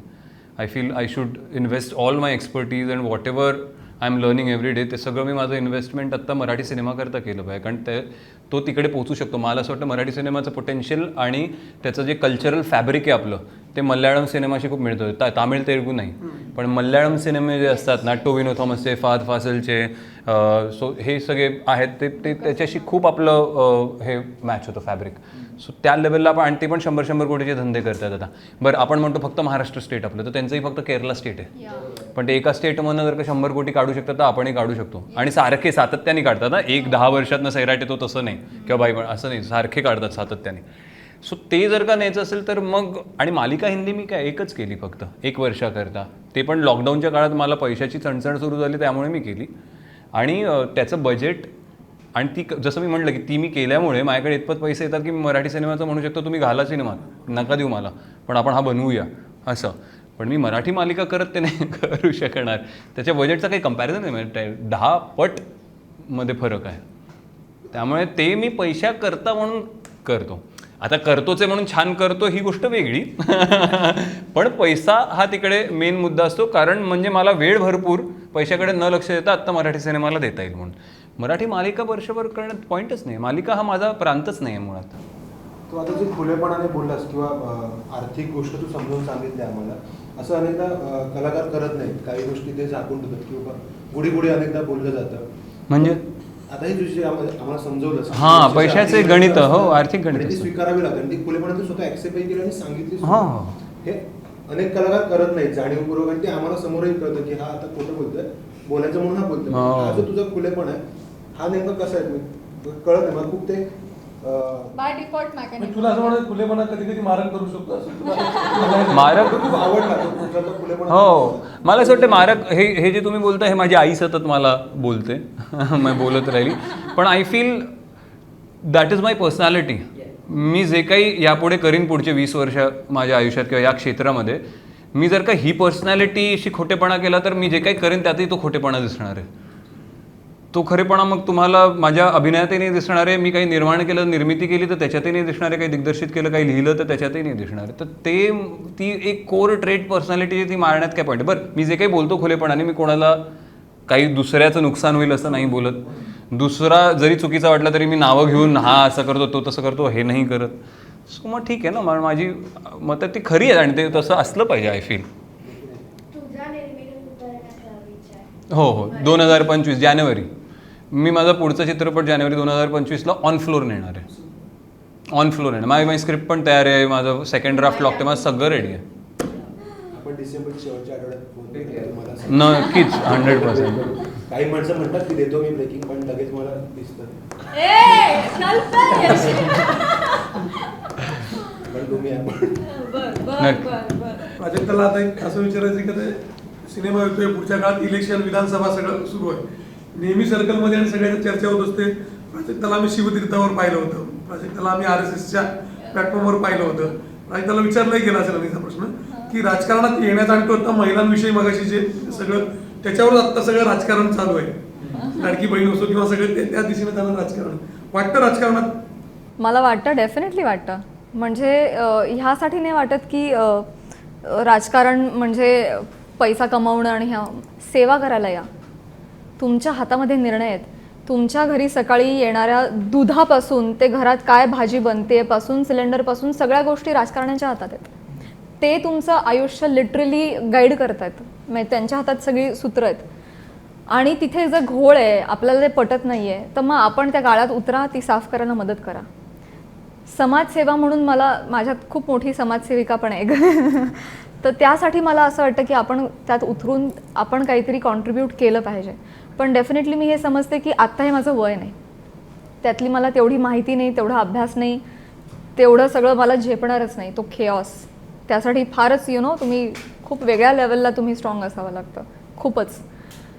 तर 50शीला वगैरे आपण डेफिनेटली हा सुजात्राचा एक प्रश्न जो विचारल्याशिवाय होत नाही. आम्ही नाही म्हणतो होस्ट म्हणून आम्ही प्राजक्ताला चांगलं बघतोय. होस्ट ते जजेसची ती चेअर आहे, ती त्या चेअरमध्ये आपण बसलो पाहिजे असं प्राजक्ताला वाटतं का? नाही वाटत मला, नाही वाटत. ते खूप ऑकवर्ड पोझिशन आहे की आपल्या वयापेक्षा मोठ्या लोकांना तिथे ते उभे आहेत आणि आपण त्यांच्यावर काहीतरी कमेंट करणं हे खूप ऑकवर्ड आहे. ते प्रसाद ओक सर ते पुणेकर आहेत, ते त्यांना ते जमतं. सईला पहिल्यांदा खूप ऑकवर्ड व्हायचं, नंतर मग ती रुळली. माझ्यासाठी ते खूप जास्त ऑकवर्ड आहे. माझ्यासाठी तर खरं अँकरिंग पण खूप ऑकवर्ड जॉब आहे. म्हणजे मला आयदर शिअर प्रेक्षक म्हणून बसायला आवडेल किंवा मला परफॉर्मर असायला आवडेल. मला या दोघांमधला दुवा असणं पण माझ्यासाठी ऑकवर्डनेस आहे की तुला प्रेझेंट व्हायचं पण आहे, तुला परफॉर्म करायचं आहे पण नाही पण करायचं आहे. मग त्यांना बोलण्यासाठी थोडं ठेवायचं आहे, पण सगळी वाक्य तूच बोलून कसं चालेल कौतुकाची, त्यांना पण ठेवलं पाहिजे. हे खूप तारेवरची कसरत आहे. सो ह्या दोन्ही भूमिका माझ्यासाठी नाही आहेत खरं तर. पण हास्यजत्रा बिंग हास्यजत्रा करोना काळामध्ये त्यांनी इतकं प्रेम दिलं, लोकांना हास्य दिलं. एका पॉईंटला मला वाटतं हे पुण्यकर्म आहे. मी 2 शेड्यूलनंतर मी ॲक्च्युली क्विट करत होते, कारण माझा अँकरिंग हा बाज नाही की मला अँकरिंगमध्ये करिअरच करायचं नव्हतं कधीच. सुरुवातच अशी की प्लीज कर, नंतर वाटलं की 1 करून चालणार नाही, 2 तरी सीझन केली पाहिजेत, म्हणून 2 आणि नंतर करोना सुरू झाला. त्यामुळे ते सुरू झालं आणि त्यानंतरचा इम्पॅक्ट बघून लोक हात जोडून भेटत होते तेव्हा की तुमच्या कार्यक्रमामुळे आम्ही तरलो, आम्ही जगलो, नाहीतर mentally we were devastated. So हे पुण्यकर्म म्हणून पुढे कॅरी फॉरवर्ड झालं. पण मला हा भाव कधी माझ्या मनात आला नाही आणि येणार नाही. मला हां ते कधी होईल माहिती आहे, पुन्हा एकदा 50शीला. मग मला तेव्हा बोलायला काय ए तू चुकलीस. मला असं खरं बोलायचं आहे, मला नाही आवडला. मग ते फक्त पैसे मिळत आहेत म्हणून मग छान होतं मस्त एक तेवढी असं शुगर कोट करून कशाला बोलायचं आहे. सो ते तेव्हा करेन. पण म्हणजे तू म्हणालीस की हे पुण्यकर्म म्हणून तू Yes, indeed. केलंस. पण हास्य जत्रा म्हणजे it is with and very honest comment की हास्य जत्रा प्राजक्ताशिवाय अधुरी आहे. कारण तू सुरुवात करणं तुझा डान्स ज्याच्यावर पण अनेक कमेंट्स येतात तीच स्टेप तू करतेस किंवा तुझं मधलं वा दादा वा किंवा मध्ये तुझे काही फिलर्स देतेस दे आर अमेझिंग. म्हणजे ते खरंच खूप छान आहे आणि त्याच्याशिवाय ते इनकम्प्लीट आहे हास्य जत्रा. सो प्लीज सोडायचा विचार करू नको. काश्मीरला सुद्धा एक समाजभान म्हणून मला एक प्रश्न असा विचारतात. आता बदलापूरचं प्रकरण आपण बघितलं, सगळं झालं ते आता ते कुठल्या एंडला गेलं तर त्याच्यावर चर्चा आणि सगळं चालत राहील. या विषयावर एक पालक म्हणून घरी कधी चर्चा होती किंवा महाराष्ट्र किंवा महाराष्ट्रात घडणाऱ्या या घटना याच्यावर कधी तुम्ही कलाकार म्हणून तुझ्या दृष्टीने तुझा काही व्ह्यू पॉईंट असतो? माझा आहे व्ह्यू पॉईंट, पण मी नाही आत्ता शेअर करणार तो. मला आत्ता त्यात नाही पडायचं. तू भीती वाटते हे सगळं बघून, काळजी वाटते. आणि मी तर माझ्या भाच्यांपासून वेगळ्या शहरातच राहते डिरेक्टली, त्यामुळे मला जास्त काळजी वाटते. आणि नेहमी असं वाटत राहतं की पालक म्हणून कमी पडतात भाऊचे ते नेहमी माझा ओरडा खातात. तर खूप काळजी वाटणारी गोष्ट आहे ही. आणि तुम्ही किती आणि कुठे लक्ष द्याल, कुठे तुम्ही पुरे पडाल. कुठे ना कुठेतरी तुम्हाला कुठल्या तरी संस्थांवर माणसांवर विश्वास ठेवावा तर लागेल ना. तुम्ही प्रत्येक वेळी 24 तास तुमच्या मुलाबरोबर असणं अशक्य आहे. त्यामुळे मग त्याला लागून सांगावं वाटतं की सगळ्यांनी मला असं वाटतं की योग, ध्यान, प्राणायाम ह्या गोष्टी केल्या पाहिजे. हे सगळं येतं ना मागे मानसिक स्वास्थ्यापाशी येतं, एज्युकेशनपाशी येतं. एक इन जनरलच सोसायटीची एनर्जी अपलिफ्ट झाली पाहिजे. मग ती ह्या मेडिटेशन वगैरे गोष्टींनी होणार आहे, एज्युकेशननी होणार आहे, किंवा आपण याबद्दल जेवढे वोकल असू त्यांनी होणार आहे. तर कलेक्टिव्ह आहे, म्हणजे कोणाही एका गोष्टींवर कोणालाही एकाला दूषणं देऊन नाही होणार. सगळ्यांची ही सांघिक रिस्पॉन्सिबिलिटी आहे. नागरिक म्हणून सुद्धा, त्या संस्था म्हणून सुद्धा, शाळांनी सुद्धा, सगळ्यांनी याची जबाबदारी घेतली पाहिजे एकमेकांवर ब्लेम गेम करण्यापेक्षा. आणि सोसायटीच्या अपलिफ्टमेंटसाठी सगळ्यांनी मिळून काम केलं पाहिजे. मला असं वाटतं की meditation is one of the best way to get out of it. आता लेखकांची म्हणजे आता निर्माते आधी तुझ्याकडे यायचे, दिग्दर्शक यायचे, आता लेखक येणार आहेत तुझ्याकडे स्क्रिप्ट घेऊन. ऐका किंवा कलाकार मला हे करायचं आहे, होत नाही जर तुम्ही करून द्या. आता प्रेक्षकांना काय मिळणार आहे फुलवंतीमधून, काय सांगाल प्रेक्षकांना? काय काय हवं असतं प्रेक्षकांना?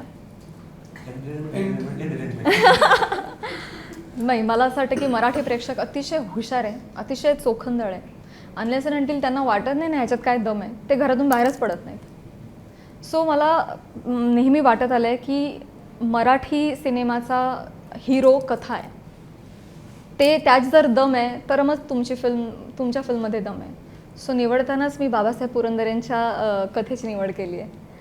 लिहायला मी प्रवीण तरडेंसारखा मला देवानं लेखक दिला आहे आणि एवढी मोठी HODंची आणि स्टारकास्टची एवढी मोठी मांदियाळी दिली आहे. सो देखणा आहे चित्रपट, अतिशय भव्य दिव्य आहे. मला हे अत्यंत अभिमानानं सांगावं असं वाटतं की गेल्या कित्येक दशकांमध्ये एवढं भव्य दिव्य तुम्ही काही पाहिलेलं नाही आहे मराठीमध्ये, जे तुम्हाला या चित्रपटात बघायला मिळेल. तुम्हाला टीजरमध्ये फक्त ग्लिम्स बघायला मिळालेत, ट्रेलरमध्ये पण आम्ही सगळ्या गोष्टी उघडपणे नाही सांगितल्यात की नाही हे पण अभी भी पिक्चर बाकी है मेरे दोस्त. तर ट्रेलर बघाल तुम्ही, त्यानंतरही आम्ही काही गोष्टी दडवून ठेवल्या ज्या तुम्हाला सिनेमात बघायला मिळणार आहे. सो चांगल्या कलाकारांनी चांगल्या कथेभोवती गुंडाळून घेतलं स्वतःला, अतिशय देखण्या पद्धतीनं आम्ही प्रेझेंट केलं आहे. बिग बजेट घेऊन आम्ही चांगल्या पद्धतीनं एक्झिक्यूट करून चांगलं प्रमोशन करायचा प्रयत्न करतो आहे. तर मला असं वाटतं की संगीतमय, नृत्यमय, दृकश्राव्य पद्धतीने सगळ्यांना आम्ही एंटरटेन करूच, कथेने त्यांच्या हृदयाला आम्ही हात घालू. कारण जितकं देखणं सगळं दिसतंय तेवढंच ते एका आत्म्याला सुखावणारी पण कथा आहे. एक माणूस म्हणून तुम्हाला काहीतरी जगण्याचा दृष्टिकोन देणारी कथा आहे. प्रत्येक माणसाशी रिलेट होणारी एक युनिव्हर्सल थॉट असणारी ही कथा आहे, जी तुम्हाला ट्रेलरमधून कळणार नाही कदाचित, किंवा कळेलही कदाचित. सो ह्या सगळ्या देखणेपलाच्या पलीकडे जाऊन काहीतरी म्हणणं आहे, चित्रपटाचा काहीतरी आत्मा आहे, सांगणं आहे आणि प्रत्येक माणसाला ते रिलेट होण्यासारखं आहे. तर असं सगळ्याच दृष्टिकोनातून आम्ही सगळ्या गोष्टी एकत्र आणल्यात. मास आणि क्लास सगळ्यांना अपील होणारी, आरटी बट कमर्शियल अशी ही फिल्म आम्ही आणलेली आहे. 11 ऑक्टोबर 2024ला संपूर्ण महाराष्ट्रात मोठ्या प्रमाणात रिलीज करते, कारण पॅनोरमा स्टुडिओ स्वतः डिस्ट्रीब्यूट करते फिल्म. ते आमचे प्रोड्युसर्स आहेत मंगेश पवार, अमोल जोशी आणि कुमार मंगजी यांनी फार मोठा सपोर्ट दिला आहे या फिल्मला आणि एक मसल पॉवर दिली आहे. पॅनोरमा असल्यामुळे ती मिळाली आहे. सो असं होणार नाही की चित्रपट आमच्या जवळच्या चित्रपटगृहात लागला नाही, असं होणार नाही की तुम्ही चित्रपट बघितला आणि तुम्हाला आवडणार नाही. त्यामुळे जरूर बघा. 11 ऑक्टोबर 2024 दसऱ्याच्या अलीकडच्या दिवशी. हाही विचार केला आहे की दुसऱ्या दिवशी सुट्टी आहे तर तुम्ही जाल. तुझी शेवटची काही वाक्य ओ अच्छा, माझी शेवटची काही वाक्य असं बोलू नको सर, ऐकायला कसं तरी वाटतं. काश्मीरसाठी काहीतरी काश्मीरची शेवटची वाक्य. नाही छान बोलली ती. मला एवढंच म्हणायचं की कोणा दोन लोकांमध्ये जर का पैज लागली असेल तर आपल्याला ती पैज कोण जिंकणार हे पाहण्याचं कुतूहल प्रचंड असतं. सो इथे विद्वत्ता आणि कलेमध्ये पैज लागलेली आहे या चित्रपटामध्ये. सो आता कोण जिंकणार, ते द्वंद्व कसं पूर्ण होणार आणि तुम्ही दान कुठल्या मापात टाकायचं, कलेच्या का विद्वत्तेच्या, चित्रपट पाहून तुम्ही ठरवा. Thank you so much. खूप वेळ दिला. धन्यवाद. थँक्यू.